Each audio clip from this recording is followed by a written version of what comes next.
I never thought my life would end up as one of those stories. You know, the kind you read on Reddit at 2 a.m., tales of betrayal, shattered trust, and marriages blown apart by secrets that festered just beneath the surface. I used to scroll through those posts with a mix of curiosity and pity, never imagining I'd one day be the one pouring out my heart to strangers on the internet, trying to make sense of how everything went so wrong. My name's Ryan. I'm 34, married to my wife, Emily, for 8 years now. We have a 6-year-old daughter, Hannah. For most of our marriage, I thought we were happy, or at least content. We weren't perfect by any means, but we had routines, a life together, shared dreams. I thought that counted for something. I thought it meant something. I work in construction management, and Emily is a real estate agent. Her job keeps her busy, and she's always been ambitious, always chasing the next sale. I used to love that about her, the way she would light up when talking about closing a deal. I was proud of her, you know. That drive, that confidence. It's part of what made me fall for her. About a month ago, though, things started to shift. Emily was coming home later than usual. She said it was the market picking up and clients demanding more of her time. I didn't think much of it at first. It made sense. Real estate can be brutal, and she'd often told me stories of clients dragging her all over town for hours. But then there were little things. She became detached. Absent, even when she was physically there. We'd be sitting on the couch watching TV, and she'd be glued to her phone, texting with the screen angled away from me. When I asked her who she was talking to, she'd laugh it off and say it was work stuff, or just gossiping with Rachel, her best friend. Her excuses didn't sound wrong exactly. But they didn't sound right either. Our sex life? Well, that went from sporadic to non-existent. I'd initiate, and she'd pull away. She always had an excuse. Too tired, too stressed, not feeling well. I didn't want to push. I figured maybe she was just overwhelmed. But the worst part, the thing that kept me up at night and gnawed at my gut? She didn't look at me the same way anymore. Her eyes were colder, like I was just another piece of furniture in the house. I started doubting myself. Was I being paranoid? Was I projecting my own insecurities onto her? I didn't want to be the jealous husband, the guy who accuses his wife of cheating because of a few missed dinners and a cold bed. But it was like a splinter in my mind, festering and refusing to heal. Then came the night. I got home early from work, a rare thing for me. I was excited, actually. Thought maybe we could have dinner together, put Hannah to bed, and maybe, just maybe, talk. Connect. I missed her, and I hoped she missed me too. Her car wasn't in the driveway when I pulled in, but that wasn't unusual. I figured she was out showing houses or maybe grabbing groceries. I let myself in, dropped my stuff, and called out for Hannah. Nothing. We have a nanny, Margaret, who usually picks Hannah up from school and watches her until one of us gets home. I checked my phone and found a message from Margaret. Emily said she'd pick Hannah up today. Hope you have a nice evening. Okay. That was weird. Emily hadn't mentioned picking up Hannah. A little spike of anxiety pierced through me, but I brushed it off. Maybe she was planning a surprise or something. I decided to wait.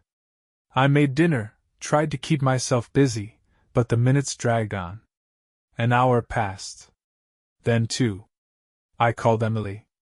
Straight to voicemail. Texted her. No reply. That damn splinter in my brain started to throb. I paced the kitchen, staring at the clock, feeling my hands clench into fists. Finally, around 9 p.m., the front door opened. Emily walked in with Hannah, acting like everything was perfectly normal. Hey babe, she said, giving me a peck on the cheek. It was a quick, distracted kiss. The kind you'd give a coworker you barely tolerate. Sorry, traffic was insane. Her eyes wouldn't meet mine. Hannah looked sleepy, and I took her from Emily's arms to put her to bed. As I tucked her in, I asked softly, "Did you have fun with Mommy today?" Hannah yawned and nodded. "Yeah, we went to a restaurant. Mommy's friend was there. He gave me a cookie." My blood ran cold. "He?" I kept my voice calm. "What friend, sweetie?" "I dunno," she mumbled, already drifting off. "Mommy said he was her work friend." My heart was pounding so hard I could feel it in my throat. I kissed Hannah's forehead and closed her door quietly. My mind was racing. I walked back downstairs, trying to steady my breathing. Emily was sitting at the kitchen table, scrolling through her phone, a glass of wine in front of her. I cleared my throat. "Who's this work friend you took Hannah to see?" She froze for just a second. It was so brief, I almost missed it. But I didn't. She looked up, her smile strained. "What?" "Oh, just a client. He's thinking of buying a house, and we stopped by to discuss some details. He happened to be at the cafe when we got there." She was lying. I could hear it, see it. Her voice was too smooth, her eyes too sharp. It was like watching a bad actor trying to nail a scene and failing miserably. The splinter drove deeper. I nodded slowly, my jaw tight. "Right. A client." She took a long sip of her wine, her eyes daring me to say more. I didn't. But inside, something broke. I knew then that the woman sitting across from me, the woman I'd built a life with, was keeping secrets. And I was going to find out what they were. After that night, something shifted in me. It wasn't anger, not yet. It was colder than that. Like a switch flipped, and I was suddenly watching my life from the outside. I couldn't look at Emily without seeing a stranger. I couldn't hear her voice without dissecting every word for lies. The next morning, I decided to test the waters. I was making coffee in the kitchen when Emily came downstairs, her phone already in her hand. She barely glanced at me as she muttered, "Morning." "Morning," I replied, my voice neutral. "Busy day ahead?" "Yeah, a couple of showings."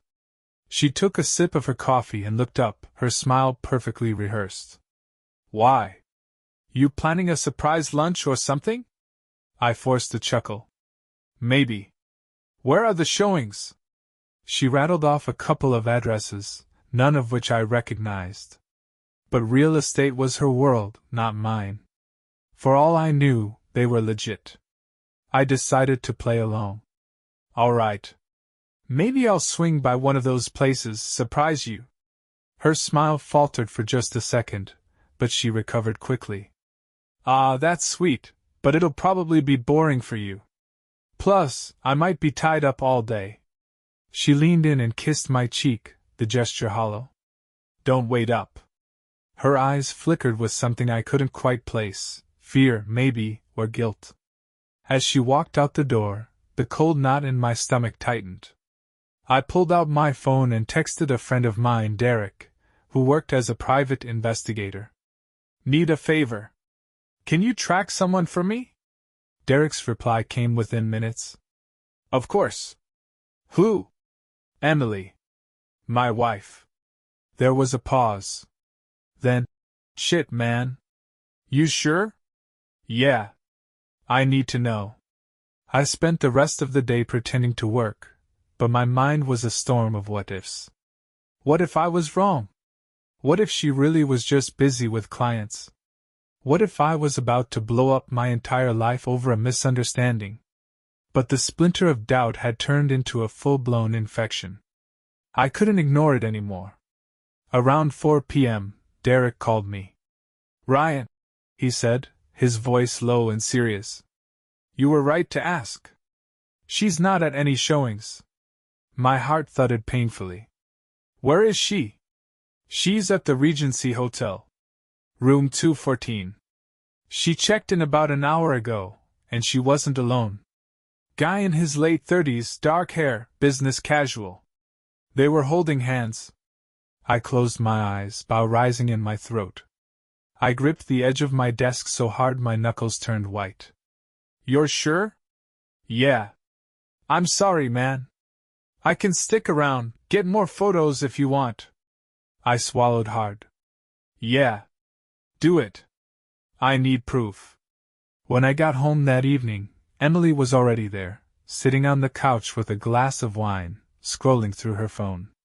She looked up and smiled, but it didn't reach her eyes. Hey, you're home early, she said.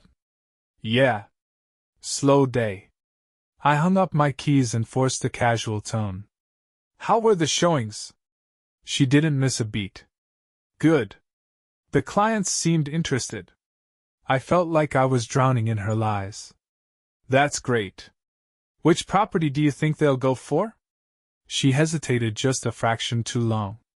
Probably the one on Elm Street. I nodded, my jaw tight. Derek had sent me a photo of her and her client at the hotel. Her hand in his. Her smile genuine in a way it hadn't been with me in months. I wanted to scream. I wanted to smash her phone, that glass of wine, the whole damn facade she'd built around us. But I didn't. I just smiled back, the effort making my face ache. Glad to hear it, I said quietly. I went upstairs to our bedroom, shut the door, and let the weight of it all crash down on me. The rage, the sadness, the betrayal, it all tangled together until I couldn't breathe. I sank onto the bed, my hand shaking. My phone buzzed. Another message from Derek. They just left the hotel. Got the photos you need. Call me when you're ready. I stared at the pictures. Emily walking out of the hotel, her hand brushing against the guy's arm, her smile soft and intimate. The kind of smile she used to give me. It felt like a knife in the gut. I lay back on the bed, staring at the ceiling, the anger simmering just below the surface. I knew a confrontation was coming. I knew I couldn't pretend much longer. But when I confronted her, I wanted her lies to have nowhere left to hide. The night after I got those photos, I barely slept. I lay there in bed next to Emily, who was snoring softly, completely at peace. It made me sick.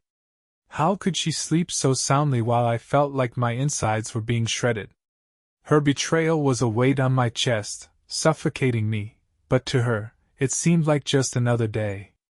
I thought about waking her up right then and there, shoving the photos in her face, demanding answers. But the rational part of me held back. I needed to be smart. I needed more than just a screaming match that would end in gaslighting and excuses. I needed her to hang herself with her own lies. When the sun finally rose, I got up, showered, and went through the motions of getting ready for work. Emily stirred awake, stretching and yawning like she hadn't a care in the world. Morning, she mumbled, rubbing her eyes. You're up early. Yeah, I said flatly. Big day at the site. She didn't seem to notice my tone.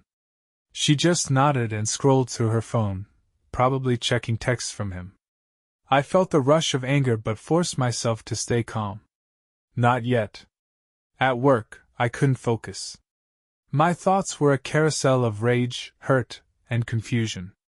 Derek had sent me the evidence I needed, time-stamped photos of Emily walking into the hotel, hand in hand with her mystery man. I knew him now, too. Mark Sullivan. A mortgage broker she'd worked with on a few deals. Married, 2 kids. A perfect fucking cliché.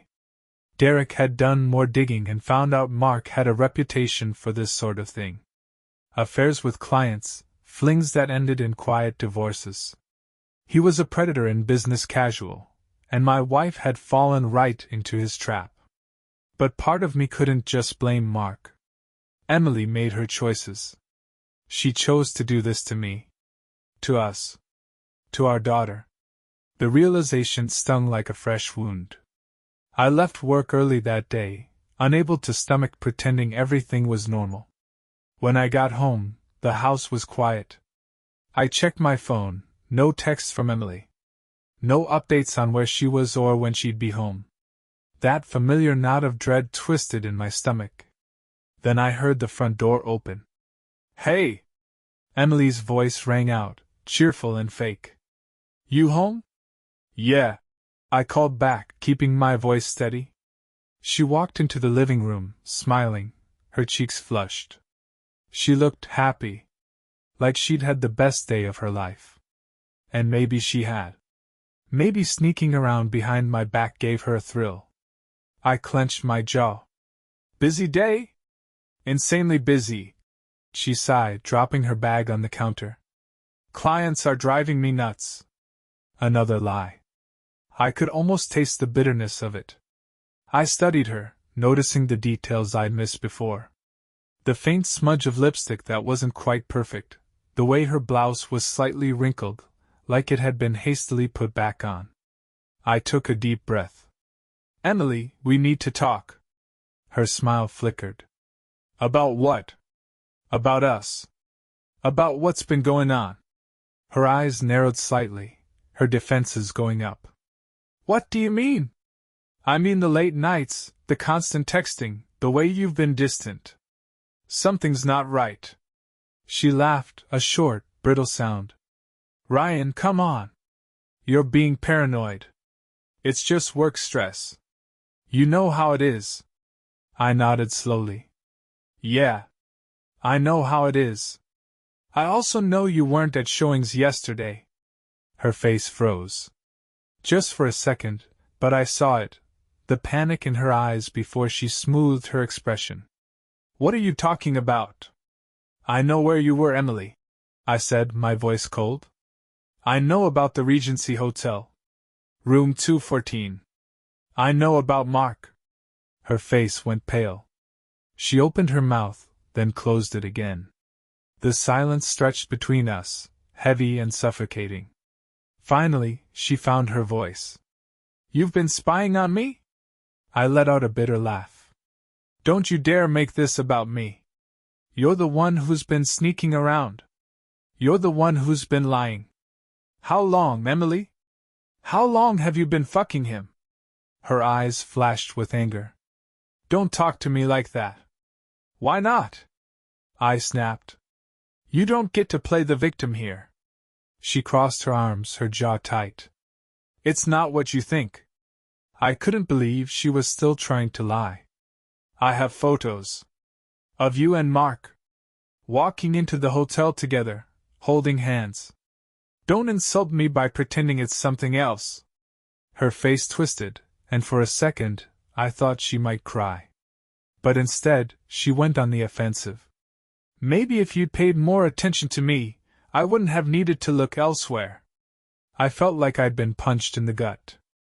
"Are you serious? That's your excuse?" She shrugged, her eyes cold. "It's the truth. You've been so wrapped up in work, in your own life. I needed more." I stared at her, disbelief and fury churning inside me. "So your solution was to screw around behind my back? To drag our daughter into this mess?" "She met him, Emily. She told me he gave her a fucking cookie." Her expression faltered, guilt flickering across her face. But she pushed it away. For a moment, her face crumbled, the guilt, the shame, all of it was there. I could see the truth fighting to break through, but she caught herself. She straightened up, her eyes hardening like glass, and just like that, the real Emily disappeared behind her wall of cold indifference.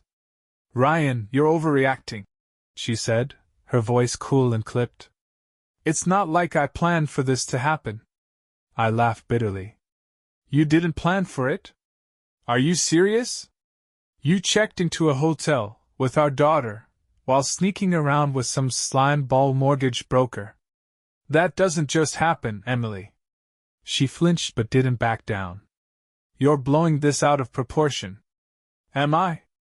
Because I have the photos to prove it." I pulled out my phone, opened Derek's text thread, and held up the picture of her walking hand in hand with Mark into the Regency Hotel. Her face drained of color as she stared at it. She didn't say anything for a long time. The silence stretched so thin I thought it might snap and tear the whole world apart. Then, finally, she whispered, What are you going to do? It was a pathetic, defeated question. Not I'm sorry.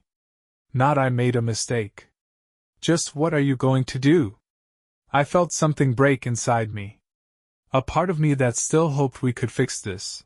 That part died right then and there. I'm done, Emily. My voice was cold, hollow. You've killed everything we had. Her eyes widened slightly, but she didn't argue. She just shook her head. You don't understand. Oh, I understand perfectly, I snapped. You lied to me. You betrayed me. And now you're trying to deflect the blame. I'm not the bad guy here. Tears welled up in her eyes, but I wasn't falling for it. I'd spent months drowning in confusion, wondering if I was going crazy, doubting my instincts. Those tears were for herself, not for me, not for what she'd done.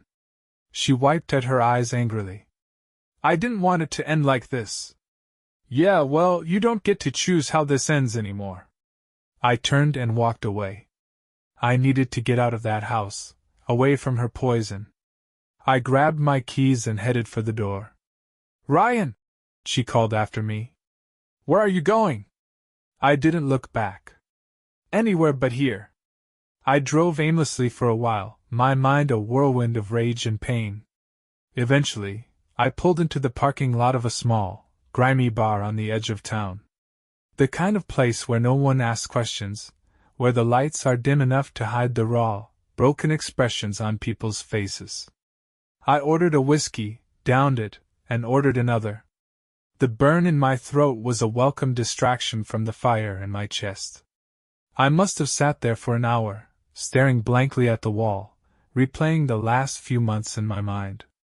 All the lies, the excuses, the hollow smiles.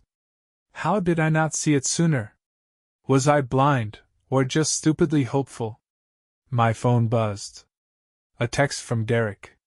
You good, man? I stared at the screen for a long time before replying. Not really. But I'll figure it out. By the time I got home, it was past midnight. The house was dark, silent.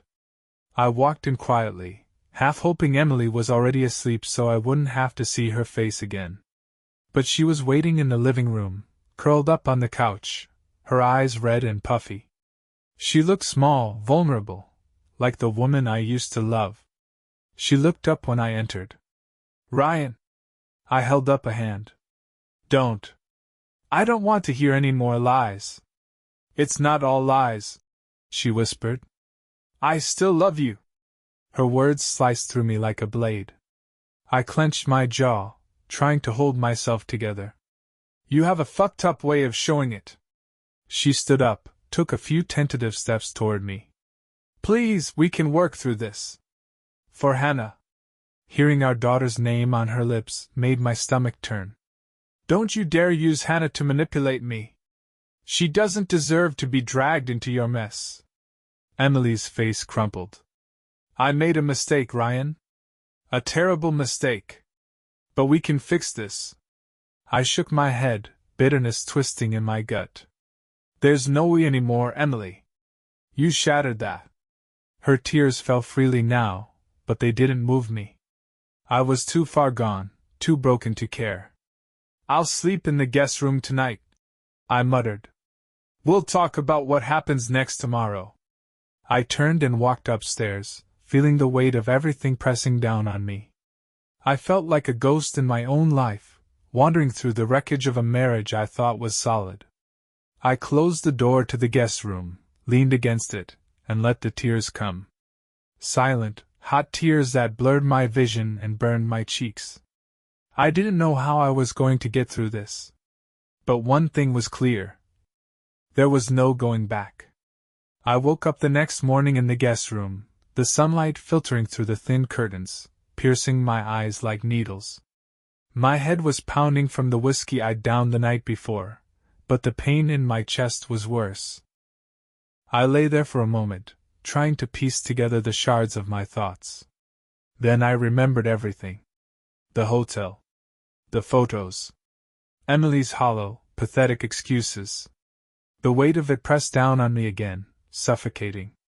For a brief moment, I considered just staying in bed, letting the world pass me by. But then I thought of Hannah, my little girl, innocent and oblivious to the shitstorm her parents were in. I had to get up for her. I dragged myself out of bed, splashed cold water on my face, and stared at my reflection in the mirror. I looked like hell. Bloodshot eyes, dark circles, a jaw clenched so tight I thought my teeth might crack. A knock on the door shattered the silence. "Ryan?" Emily's voice, tentative and strained. I took a deep breath. "What? Can we talk? Please." I wanted to tell her to fuck off. But I needed to have this out. For my own sanity. "Fine," I muttered. I opened the door, and there she was, standing there in her bathrobe, eyes puffy from crying, her face pale. For a second, I felt a flicker of pity, but I snuffed it out. She didn't deserve it. We went downstairs to the kitchen. I poured myself a cup of coffee, not offering her one. She sat at the table, wringing her hands, the silence stretching between us like barbed wire. "Say what you need to say." I finally broke the silence, my voice cold. She took a shaky breath. "Ryan, I'm so sorry. I know I messed up. I wasn't thinking clearly and—" "Cut the bullshit, Emily," I snapped. "You were thinking clearly enough to check into a hotel. To lie to me, to Hannah, over and over again. Don't insult me by pretending it was a mistake." Her eyes flashed with frustration. "I don't know what you want me to say. I told you I was unhappy.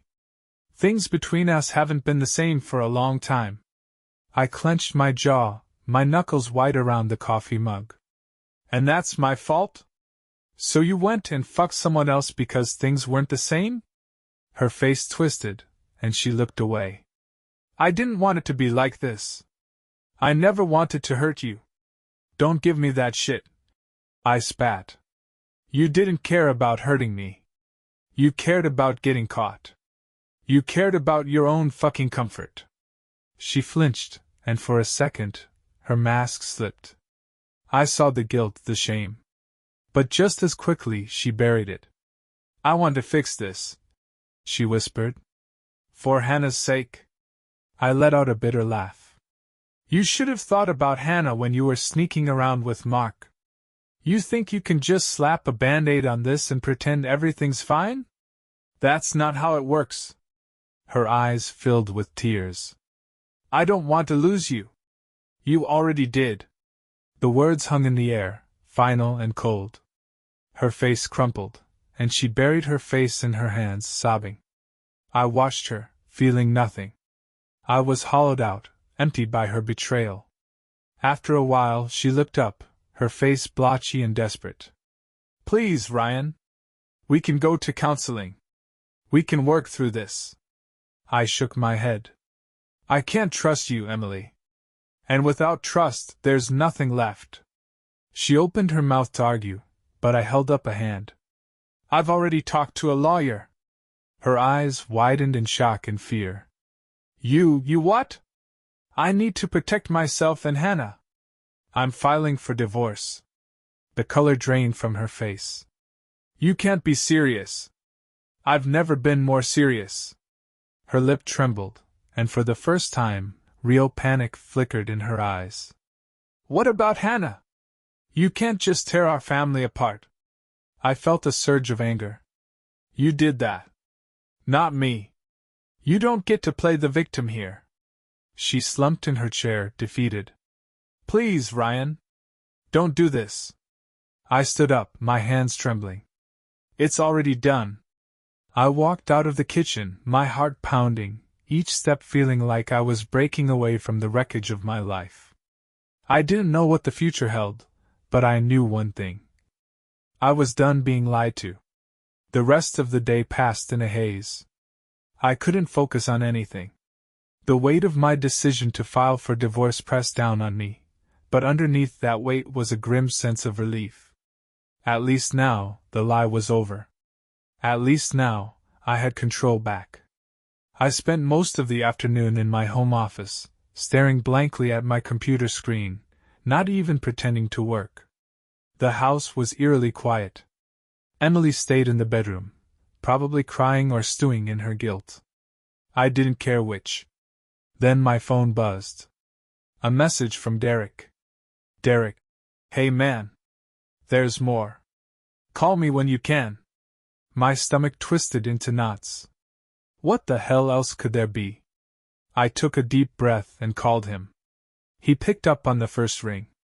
Ryan, Derek said, his voice serious. I did some more digging. You're not going to like this. Just tell me, I said, my voice tight. He hesitated. Mark's not the only one. Emily's been seeing someone else, too. The air left my lungs.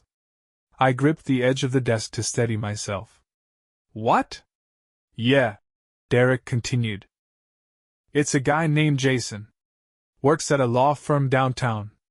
They've been meeting up for months. Sometimes at his office, sometimes at another hotel. I've got photos, timestamps, everything. I closed my eyes, my heart pounding so hard I thought it might burst. The betrayal ran even deeper than I thought. Mark wasn't just some one-time mistake. This was a pattern. A choice she kept making, over and over. Send me the photos, I said, my voice cold. You sure you want to see them? I need to. A few seconds later, my phone buzzed again with the incoming images. My hands shook as I opened them. There she was, my wife, wrapped around another man, Jason, smiling, laughing, touching him with the kind of intimacy she hadn't shown me in years. My vision blurred with rage. This wasn't just a fling. This was who she was now. Thanks, Derek, I muttered, my throat tight. I appreciate it. Ryan, I'm sorry, man. You don't deserve this. Yeah, I said bitterly. But here we are. I hung up and stared at the photos, my anger boiling just under the surface. I wanted to scream, to break something, to march upstairs and throw them in her face. But I didn't. I forced myself to stay calm. I needed to be smart about this. I needed a plan. That evening, I heard Emily moving around upstairs, probably packing up her things or trying to figure out what to do next. I didn't care. I was beyond caring. I made dinner for Hannah, trying to keep things as normal as possible. She chattered away about school, blissfully unaware of the chaos brewing around her. My heart ached for her. She deserved better than this. Better than us. Daddy, where's Mommy? She asked, her big brown eyes searching mine. She's upstairs, I said, forcing a smile. She's just a little busy, sweetheart. Hannah nodded and went back to her chicken nuggets, but I could see the confusion on her face. Kids pick up on more than we think. After dinner, I gave her a bath, read her a story, and tucked her into bed. As I kissed her forehead, I whispered, I love you, kiddo. No matter what. Love you too, Daddy, she murmured, already drifting off to sleep. I lingered by her door for a moment, watching her peaceful face. I made a silent promise to her that I'd protect her from this mess as much as I could. That I'd never let her feel like she was caught in the middle. When I went back downstairs, Emily was standing in the living room, her arms crossed over her chest. She looked fragile, broken, but I couldn't find any sympathy for her. We need to talk, she said quietly. I nodded, keeping my expression blank. Yeah, we do. She took a deep breath. I've been thinking. Maybe we should try to work this out. For Hannah's sake. We can go to therapy, try to rebuild what we lost. I stared at her, the anger simmering just beneath the surface. You think therapy is going to fix this? I said, my voice low and dangerous. You've been cheating on me with 2 different men, Emily. This wasn't a mistake. This wasn't a lapse in judgment.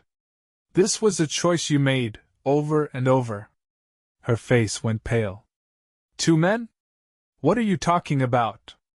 I pulled out my phone, opened the photos Derek had sent, and held it up to her. Jason. Ring any bells?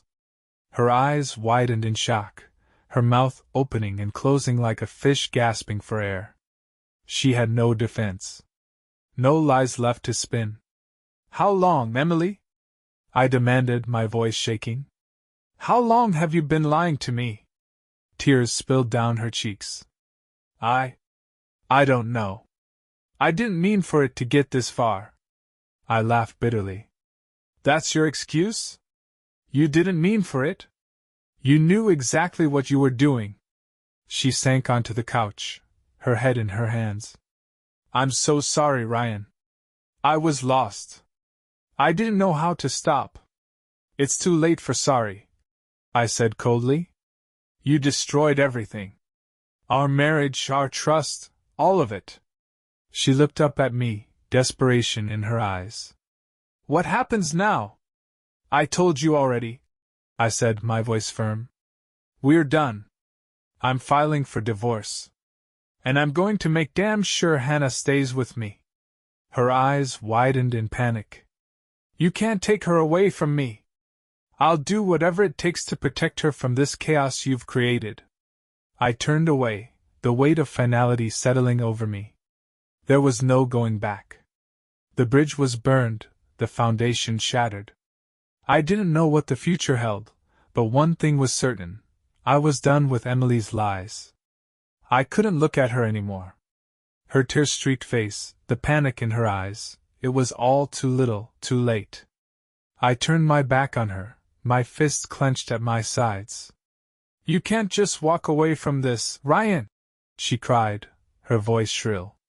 We have a daughter. A life. You can't just throw it all away. I spun around, the anger I'd been holding back finally boiling over. Throw it away? You think I'm the one throwing it away? You did that the moment you spread your legs for Mark, and then Jason. You wrecked this marriage, Emily. Not me. Her face twisted into something ugly. The guilt, the shame, it all evaporated, replaced by venom. You're not so perfect, Ryan. You think you're a saint? You've been emotionally distant for years. All you care about is work and your own damn routine. Maybe if you'd been a better husband, I wouldn't have needed to go elsewhere. I felt that accusation like a slap, but I refused to let it land. I clenched my jaw, my voice low and dangerous. Don't you dare blame me for your decisions. We could have talked. We could have fought for this. But instead you lied. You betrayed me. You made this our reality. Her eyes blazed with defiance. Fine. If you want to destroy our family, go ahead. But don't think for a second that I'm going to let you take Hannah away from me. I laughed bitterly. Oh, you think any court's going to look kindly on a mother who drags her daughter along to hotel hookups with her affair partners? You're delusional, Emily. The color drained from her face. She hadn't expected that. Maybe she thought she still held all the cards, that I'd roll over and let her dictate the terms. Not anymore. I took a step closer, my voice cold. I'm done playing the fool. I'm done pretending everything's fine. You want a war? You've got one. Her jaw tightened. You think you're going to come out of this clean? You want to go nuclear? Fine. Let's see who gets burned first. I shook my head, a bitter smile on my lips. You've already burned yourself, Emily. You just don't realize it yet. That night I slept in the guest room again, but sleep didn't come easy. Every time I closed my eyes I saw her, laughing with Mark, touching Jason, living a double life while I sat at home, oblivious. Around 3 a.m., I got up and paced the dark house, my mind racing. I thought of Hannah, of what this would mean for her. Divorce. Custody battles. The inevitable fallout when she learned the truth, because one day she would learn the truth. I needed to protect her. I needed to make sure she had a stable life, even if it meant ripping everything apart now to rebuild it later. As I stood in the dark kitchen, staring out the window into the night, I made a decision. I wasn't going to let Emily take any more from me. Not my dignity, not my daughter, and not my future. I was going to fight. And I was going to win. The next morning, I called my lawyer, David Carlson. He'd been a family friend for years, and I trusted him to handle this mess with the precision and ruthlessness it required. David, I said, my voice rough from lack of sleep. I need to move forward with the divorce. Full custody of Hannah. David sighed on the other end of the line. Ryan, I'll do everything I can. But you know courts favor joint custody unless there's clear evidence that the other parent is unfit. I have evidence, I said, my voice cold. Photos. Witness accounts. She took Hannah to meet one of her affair partners. That's negligence, at best. Send me everything you've got, he said. We'll build the strongest case possible. But brace yourself, Ryan. This is going to get ugly. I'm ready, I said, and for the first time, I believed it. Emily must have sensed the shift, because that evening, she tried a different tactic. I came home from work to find her in the kitchen, cooking dinner, something she hadn't done in months. The smell of pasta and garlic filled the air, but instead of comfort, it made me feel sick. Hey, she said softly, glancing over her shoulder with a tentative smile. I thought we could have a... I stared at her, standing there in the kitchen, stirring a pot of pasta like she hadn't blown our lives to pieces. The smile she offered me was brittle, desperate. The air was thick with the scent of garlic and manipulation. I could almost taste the bitterness of her attempt to pretend that things were normal. Really, Emily? My voice was low, flat. You think cooking dinner is going to fix this? Her smile wavered, and for a moment she looked like a deer caught in headlights. I'm trying, Ryan, she whispered. We need to find a way to move forward. Forward? I laughed, the sound sharp and cold. You mean like pretending you didn't cheat on me with 2 different guys? You want us to play house while I choke down the rage I feel every time I look at you? Her face hardened. I said I'm sorry. I know I made mistakes, but you're not perfect either. We can work through this if you just stop being so damn stubborn. I took a step closer, my hands trembling with the effort to keep my voice calm. This isn't about me being stubborn, Emily. It's about the fact that you destroyed everything. You expect me to just forget what you did? To let you gaslight me into thinking this is something we can just patch up over spaghetti and a forced smile? Her eyes filled with tears, but they didn't affect me anymore. I'd seen this performance too many times. I don't want to lose you, she whispered. You already did. She flinched as if I'd slapped her. The silence between us stretched out, heavy and oppressive. Then she did something I didn't expect. Her face twisted, the tears drying up almost instantly, replaced by a cold fury. Her eyes flashed with a venom I hadn't seen before. You think you're the only one who's angry? She hissed. You think this is all on me? You pushed me away, Ryan. You made me feel invisible. Like I was just some piece of furniture in your life. I clenched my jaw. So your solution was to fuck around behind my back? Twice? Her lip curled into a sneer. At least they paid attention to me. The words sliced through me, sharp and deliberate. I felt my hands curl into fists at my sides, every muscle in my body screaming for release. But I wouldn't give her the satisfaction of losing control. Congratulations, Emily, I said quietly.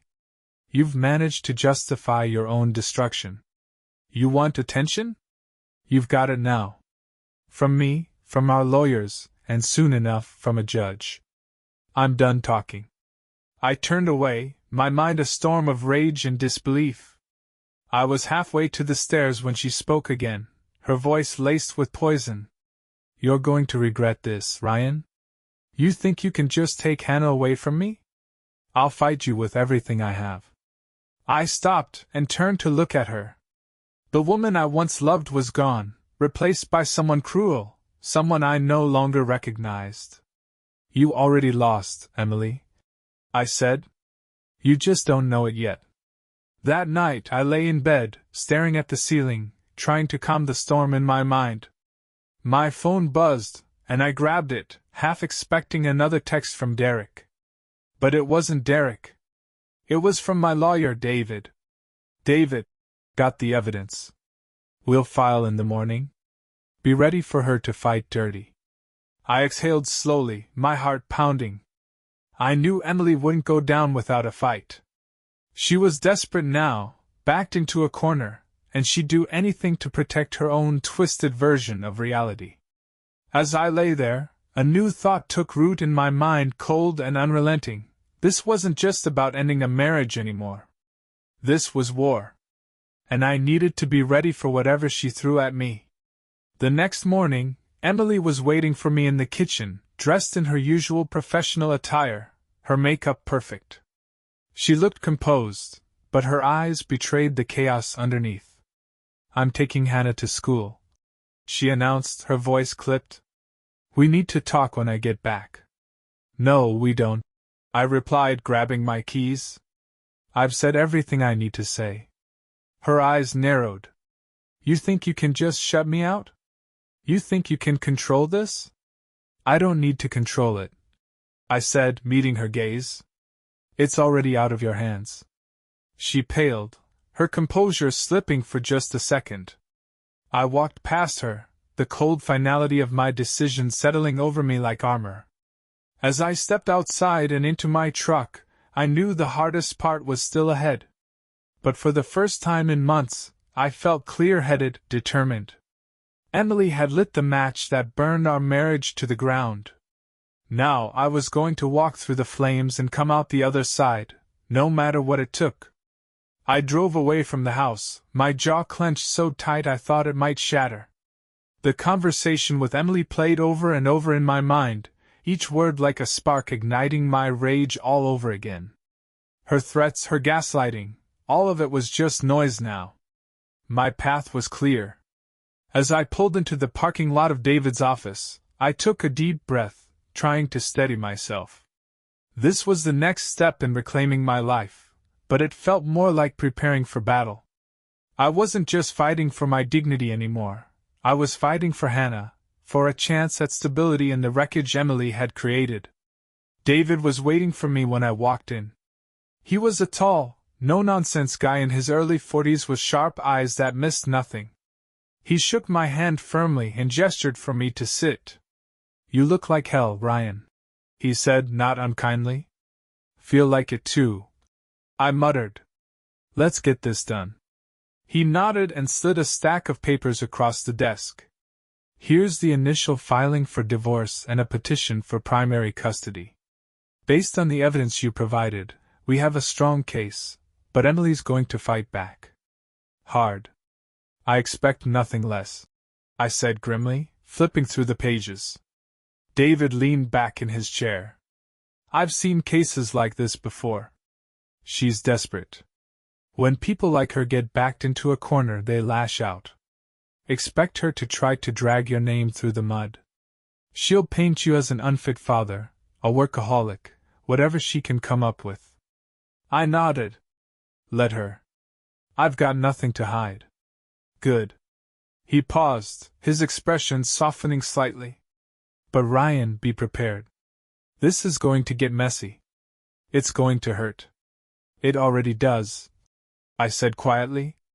By the time I got back home, the papers were filed, the wheels of the legal system grinding into motion. I felt a strange sense of calm, like the eye of a hurricane. Everything around me was chaos, but at least I was no longer standing still. Emily's car was in the driveway when I pulled up. My stomach tightened, but I forced myself to stay calm. This was just another step in the process. When I walked inside, she was waiting in the living room, her arms crossed over her chest. The look on her face was pure venom. "You think you can just blindside me with divorce papers?" she hissed. I dropped my keys on the counter, meeting her gaze with cold detachment. "I didn't blindside you. You did this to yourself." Her hand shook, and for a second, I thought she might actually hit me. You're a fucking coward, Ryan. Instead of fighting for this marriage, you just run to a lawyer. I laughed bitterly. Fighting for this marriage? Are you kidding me? You buried this marriage the second you decided to screw around with Mark and Jason. I'm just putting it out of its misery. Her eyes filled with tears, but I didn't care. I was done falling for her act. You're not going to take Hannah from me, she whispered, her voice trembling. She's my daughter. She's our daughter, I snapped. And I'll be damned if I let you drag her through your mess. You think the courts are going to look kindly on a mother who paraded her child around her affair partners? Good luck explaining that. Her face went pale, her eyes wide with panic. You wouldn't. Try me, I said, my voice low and dangerous. She staggered back a step, her bravado crumbling. Ryan, please. We can figure this out. We can keep this between us. Don't do this to Hannah. I took a deep breath, trying to keep my anger in check. I'm not the one doing this to Hannah. You did. You made your choices, Emily. Now you have to live with the consequences. She collapsed onto the couch, her shoulders shaking with silent sobs. For a moment, a flicker of pity tried to surface, but I crushed it. I couldn't afford pity. Not now. I turned and walked upstairs, each step feeling like a small victory.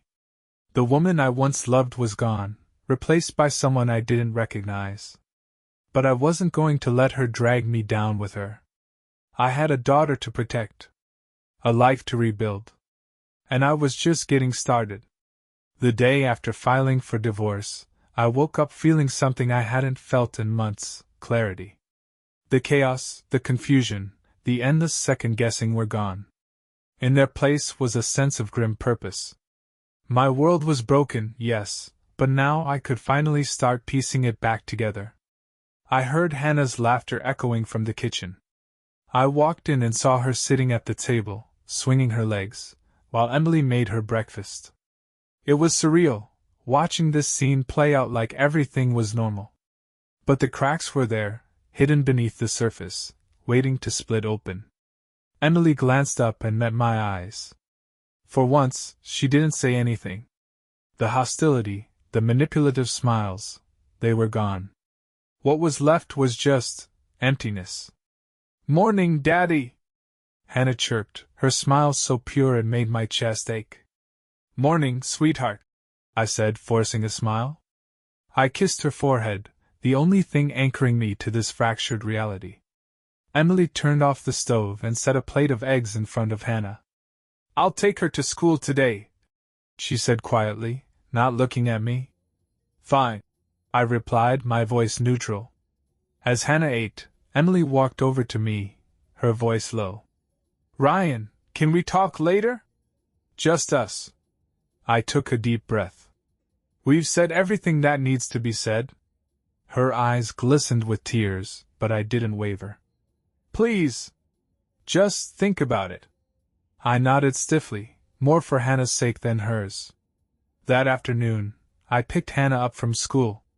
As soon as she climbed into the car, she grinned at me. "Guess what, Daddy? We made dream boards in class today." "Oh yeah?" I asked, smiling in spite of myself. "What did you put on yours?" She held up a piece of cardboard covered in crayon drawings and magazine cutouts. "This is our new house. It's big, and it has a garden, and there's a puppy." A lump formed in my throat. "That sounds amazing, kiddo." She nodded seriously. "Mommy says sometimes things change, but we can still have good dreams." I swallowed hard, forcing a smile. "That's right. We're going to make sure you have everything you need, okay?" "Okay," she said, already distracted by a juice box. Her innocent optimism cut through me. I wanted to protect that innocence, to shield her from the storm Emily and I were trapped in. But maybe she was right. Maybe this wasn't the end. Maybe it was just a change. When we got home, Emily was waiting in the living room. The tension was gone from her shoulders. She looked exhausted, worn out by the fight we'd been having for days, months, maybe even years. "Hannah, can you go play in your room for a bit?" she asked softly. Hannah nodded and ran upstairs, her dream board clutched in her hands. Emily and I stood there in silence for a long moment. "I'm not going to fight you anymore, Ryan," she finally said. Her voice was hollow. "I've made a mess of everything. I know that now." I crossed my arms, wary. "What are you saying?" She sighed, looking down at the floor. "I'll agree to the divorce. And I won't fight you for custody. I want Hannah to be happy. And maybe that means giving her stability." The air left my lungs in a rush. I wasn't expecting that. "You mean it?" I asked, disbelief in my voice. She nodded, tears streaming down her cheeks. "I've done enough damage. I'm tired of fighting."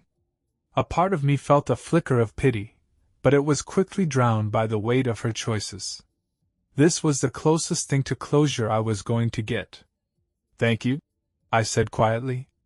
We stood there, two broken people who had once loved each other, now standing on opposite sides of a chasm too wide to cross. "I'll move out by the end of the week," she whispered. "We'll figure out the rest." I nodded, the finality of it settling over me. "Okay." That night, after Hannah went to bed, I sat alone in the living room. The house was quiet, filled with echoes of memories that felt like they belonged to someone else. I thought about the years I'd spent with Emily, the good times, the laughter, the dreams we used to share. Those memories felt tainted now, but I knew they wouldn't always. One day, I'd look back and remember that not everything was a lie. There was love once. There was happiness. But that chapter was over. My phone buzzed, a message from Derek. "Derek, you good, man?" I stared at the screen for a moment, then typed back. "Me. I will be." And for the first time in a long while, I believed it. This wasn't the end of the line. It was the beginning of something new.